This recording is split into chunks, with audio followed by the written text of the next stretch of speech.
The air was heavy with anticipation, a palpable tension that seemed to cling to the mist.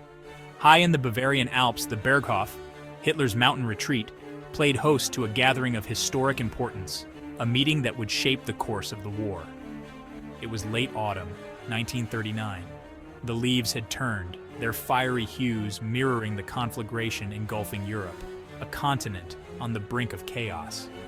Just weeks earlier, Germany had unleashed its blitzkrieg upon Poland, crushing its eastern neighbor in a whirlwind of mechanized warfare, a brutal display of military might. Now the Führer had summoned his top military commanders to discuss the next stage of his grand strategy, the conquest of France, a plan fraught with peril and ambition. The atmosphere inside the Berghof was tense, charged with the weight of impending decisions. The generals, veterans of the Great War, carried with them the scars of that conflict, both physical and psychological, memories of a brutal past. They understood the horrors of trench warfare, the grinding attrition that had characterized that earlier conflict, a nightmare they hoped to avoid. Hitler, however, had no such patience for stalemate. His vision was one of rapid conquest.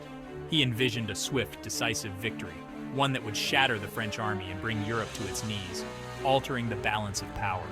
The fate of nations, the lives of millions, hung in the balance as the meeting commenced, a pivotal moment in history. The mood among the assembled officers was far from enthusiastic. A palpable tension filled the air. Many harbored deep reservations about Hitler's aggressive expansionist ambitions, questioning the feasibility and morality of such plans. They had witnessed firsthand the resilience of the French army, the formidable defenses of the Maginot Line, which seemed almost impenetrable. The memories of Verdun, of the Somme, where millions had perished in futile offensives, still haunted their dreams, a constant reminder of war's brutality. These were men who understood the cost of war, who had seen its devastating impact on a generation, and who carried the weight of those memories. The specter of the Great War hung heavy in the room, a ghost that refused to be exorcised. The generals knew that any attack on France would be a bloody affair, a protracted struggle that could drag Germany into a quagmire, much like the previous war. They had seen the maps, studied the defenses, and knew that a frontal assault across the heavily fortified Franco-German border was tantamount to suicide, a reckless gamble. Yet, here they were, summoned by their unpredictable leader to discuss the unthinkable, a plan to invade and conquer France, a decision that could alter the course of history. We will not repeat the mistakes of 1914. We will not be drawn into a war of attrition, a senseless slaughter in the trenches.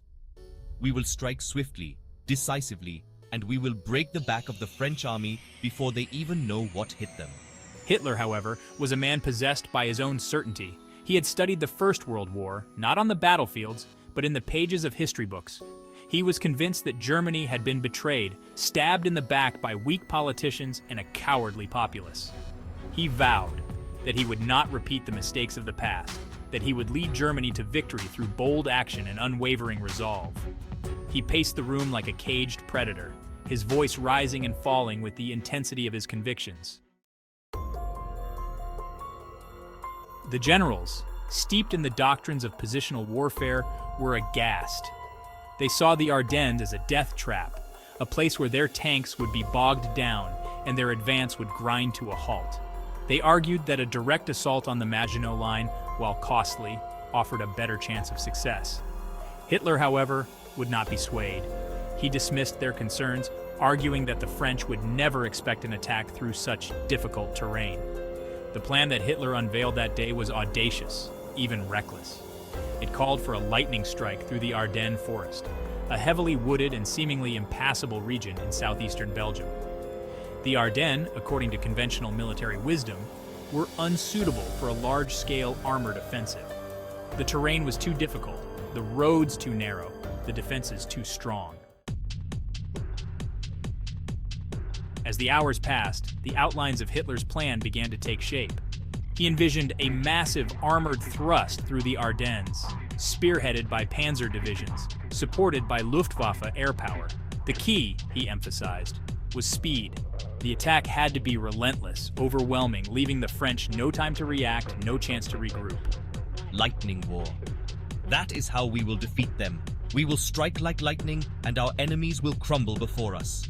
His words crackled with an almost manic energy, electrifying the room. The generals, despite their reservations, were swept up in the moment.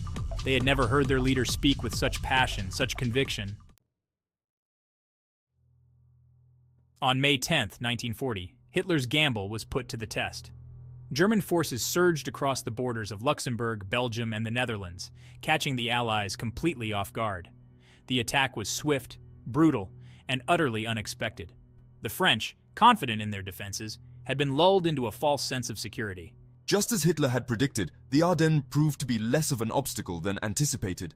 German engineers worked feverishly to clear paths for the tanks, while Luftwaffe dive bombers terrorized the defenders from above. The French army, burdened by outdated tactics and poor leadership, was simply unable to cope with the speed and ferocity of the German onslaught. Section 8, Paris Falls, a triumphant Hitler, a humiliated France. What followed was one of the most stunning military collapses in history. Within weeks, the German army had reached the English Channel, cutting off the British Expeditionary Force from its French allies. Paris fell on June 14, 1940, just 6 weeks after the start of the invasion. France, once the most powerful nation in Europe, was forced to surrender. For me, the victory was a personal triumph, a vindication of my strategic genius. I had achieved what Kaiser Wilhelm II had failed to do in 4 long years of brutal warfare. I had conquered France, humiliated her, and brought her to her knees. My gamble had paid off, and I was now the undisputed master of Europe. Section 9. The Legacy of a Meeting, from Berghof to the Gates of Paris. The meeting at the Berghof, held in the shadow of war, had set in motion a chain of events that would reshape the world. It was there, in that secluded mountain retreat, that Hitler had outlined his vision for a new European order, one built on German military might and ruthless expansionism. It was there that the seeds of the Blitzkrieg were sown, a new form of warfare that would revolutionize the battlefield.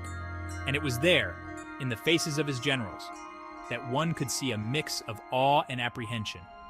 Awe at the audacity of their leader's vision, and apprehension at the potential consequences of his ambition. Section 10. A moment of reckoning, the seeds of hubris sown. Yet, even in victory, there were warning signs. Hitler's triumph in France was, in many ways, too complete, too easy.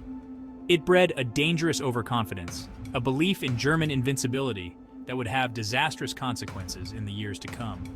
The ghosts of Verdun, though seemingly exorcised, were merely biding their time. The horrors of trench warfare may have been avoided in the West, but they would return with a vengeance on the Eastern Front, where Hitler's armies would face a foe far more determined, far more ruthless than anything they had encountered in France. Section 11. Conclusion. The fragile nature of early victories. The fall of France marked a turning point in the Second World War, a moment of triumph for the Nazi regime and a crushing defeat for the Allied powers. This event sent shockwaves across the globe, altering the course of history. It showcased the devastating effectiveness of the Blitzkrieg, a new form of warfare that took the world by storm. The speed and ferocity of these tactics left nations scrambling to adapt. However, it also revealed the dangerous hubris that lay at the heart of Hitler's regime, a hubris that would ultimately lead to its downfall. This overconfidence blinded them to the perils ahead. The meeting at the Berghof, where Hitler unveiled his audacious plan to conquer France, stands as a chilling reminder of the fragility of peace, the seductive allure of power, and the devastating consequences of unchecked ambition. It was a moment that encapsulated the perilous dance between strategy and folly. It is a story of strategic brilliance, reckless gamble, and the enduring power of human folly.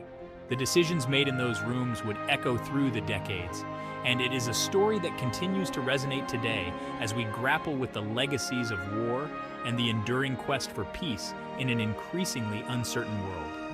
The lessons of the past remain ever relevant.